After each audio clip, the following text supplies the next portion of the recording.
Welcome back to Primetime News and a special welcome to our viewers on onespotmedia.com.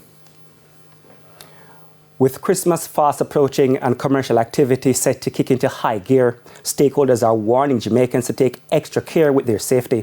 It comes amid fears that criminals will be again eyeing the increased cash exchanging hands at this time of the year. Romarda Lyons reports. Scammers don't take holidays. You shouldn't either. A security tip from Jamaican National for the 2024 Christmas season. Many Jamaicans may get distracted by the hustle and bustle of the season, the perfect opportunity for criminals to steal. Now, while JN is urging vigilance, Justice Minister Delroy Chuck is calling out Jamaicans who turn a blind eye to the practice because they're benefiting.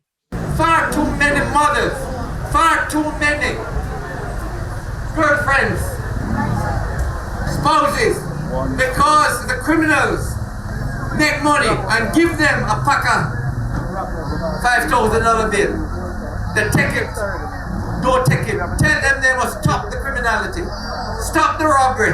The minister pointed to the recent brazen attempted supermarket robbery and hostage situation in Spalding in Clarendon last week. A civilian was hospitalized, 4 men were captured and 4 guns seized.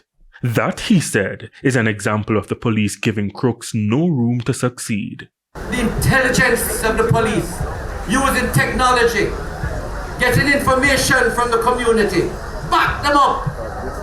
And look at these guys now.